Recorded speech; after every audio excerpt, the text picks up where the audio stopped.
Jesus said, "Hunger and thirst after righteousness. Blessed are those who hunger and thirst after righteousness, for they shall be filled." Referring to the Holy Spirit, the baptism of the Holy Spirit. John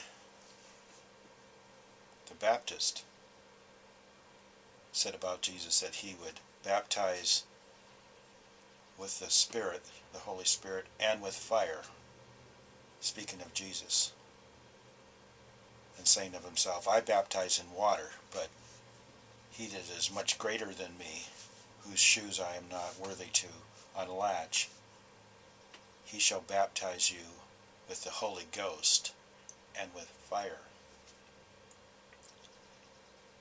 Now the fire is the evidence of receiving the Holy Spirit. Fire is purging away the dross, purging away those things that offend. In John 15, Jesus says, "I am the vine, you are the branches." And he purges us that we would bring more fruit. It's a necessary thing. But there are those who will not receive the purging because of disobedience, being offended because of the persecutions and tribulations that come when one professes their faith. And those branches wither because they no longer are drinking of the blood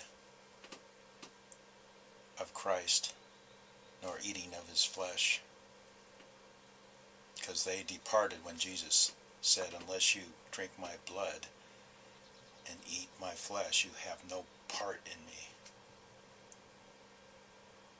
So what happens to these people? Is it real obvious that they have withered and they've been cut off? No, it's not obvious on an outward appearance.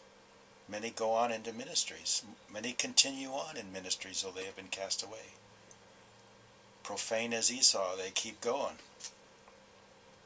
Their gospel is another gospel. It is not the gospel of Christ, but it is a mixture of evil and perversion. But outwardly, they appear as righteous. Inwardly, they are ravenous wolves, because they hinder the young children to come unto Jesus. They hinder people from entering into the kingdom of God. They abort those who have been conceived by the word of God, but yet have not brought forth in fullness as a babe in Christ. They abort these seeds that are formed in the womb before they can come forth. So spiritual abortions take place in these polluted sanctuaries.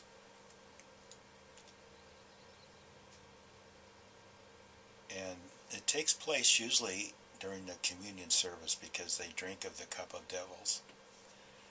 And the Bible says when you do that, you're drinking damnation to yourself. You drink the Lord's Supper unworthily. And this is where it talks about in Hebrews 6, where they put Christ to an open shame. They crucify to themselves the Son of God when they drink of the cup of devils.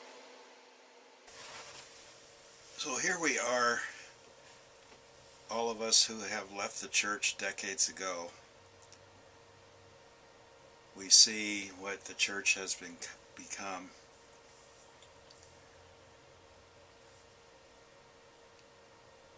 Are we not in the great tribulation? I mean, this has got to be it, right? The apostasy, the falling away. Men love darkness rather than light, forsaking the truth, the Bible, embracing ungodliness and worldly lusts, unholiness, drunkenness, lasciviousness, covetousness. Just vote for Trump. That's the kind of people that will vote for Trump. Ungodly men, fornicators, adulterers, who go to church, many of them pastors. Is it not obvious? It is obvious if you're not going to church, if you're not part of it. Otherwise, it's not obvious. It's the strong delusion of the abomination of desolation, where Jesus says, if you see that happening, as recorded in the book of Daniel, flee away, because that is toxic.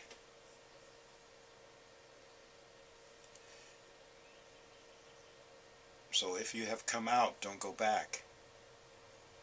It might be difficult sometimes. You have to rely sometimes by yourself and meditate in the Word of God. You don't have the luxury of a pastor who is anointed and is blameless. You must stir yourself up. Paul wrote to Timothy and he said, stir up the gift that you received by my laying the hands on you, laying my holy hands on you. But these days, they're unholy hands that are imparting demons on people. Lust.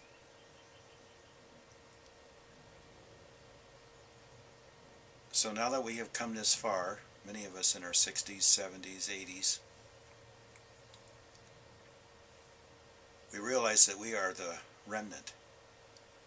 We are a very small remnant, as in Isaiah chapter 1.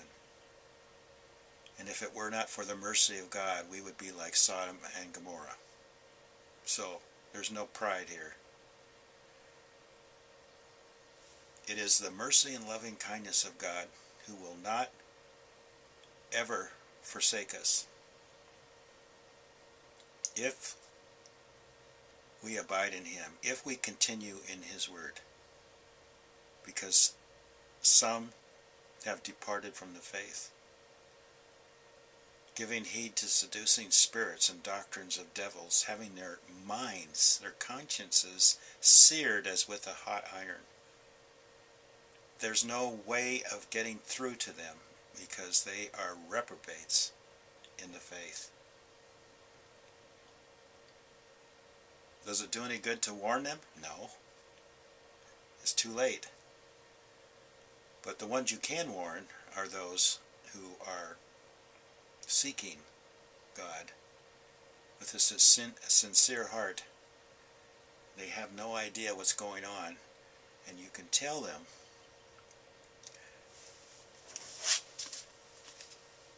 read your Bible like it's never been read before. Open up your mind to it. Receive the engrafted Word of God. Play it when you drive your car, your truck. Listen to it when you're relaxing. Listen to it, read it, first thing in the morning, last thing at night, and during the day. Cut out all the frivolous entertainment, because we are in the last days, the troublous times, where Jesus said, will there be any faith when I come back? That's how bad it is. Unless He cuts these days short, shortens them, no one will be saved. They will be taken away by the deceitfulness of sin. Satan goes about as a roaring lion, seeking whom he may devour. That is why we must work out our own salvation with fear and trembling. That means we must discipline ourselves, deny ourselves, take up our cross and follow Christ, and be a co-heir with Christ if we suffer. We suffer when we deny ungodliness, when we deny the flesh, and we crucify the deeds of the flesh through the Holy Spirit. There is a suffering, there is an affliction, because the flesh hates it.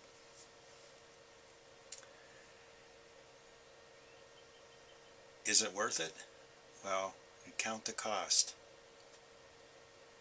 Because no whoremonger or adulterer or idolater or murderer or thief or covetous man can enter into the kingdom of heaven. And if you think you can, by pointing at others who are living covetous lives, then you must really get into read the Word, what the Bible says about it. It's very clear. Very clear. Don't allow someone to interpret the Scriptures for you. Don't trust them. You must read it for yourself. That we're talking about salvation. We're talking about eternal life here. These are the last days. These are the perilous times that Paul wrote Timothy in 2 Timothy 3. They have come. Men are boasters, proud. Children are disobedient to parents as never before, in such a increase of wickedness. Having a form of godliness but denying the power of Christ. What is the power of Christ? It is His Holy Spirit. And the Holy Spirit is not a person, it's a spirit. Jesus is the person. God in one person, Jesus Christ, in whom all the fullness of the Godhead dwells bodily. The Father, the Spirit, the blood, the Son. These three things are one.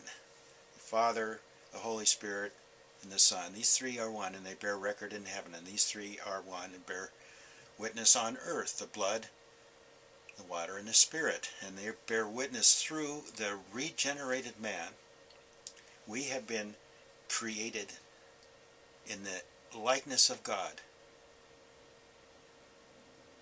In Genesis it says, let us make man after our own likeness. Let us. Well, that's the three in one.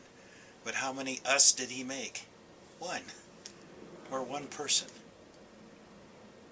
So when you get over that, you understand that when Jesus comes, we can say like Thomas exclaimed after doubting the resurrection of Christ, when Jesus came in through the door being shut and told him, reach out your hand and put your finger in the nail prints of my hand and thrust your hand into my side where the spear slashed my side. And Thomas said, my Lord and my God. And Jesus didn't rebuke him, did He? He just said, blessed are those who have not seen, yet believe. That's us. But we are looking on to Jesus, who is invisible. That's through His Spirit. I hope you get the gist of this message, because the days are short and Jesus is coming very soon as a thief.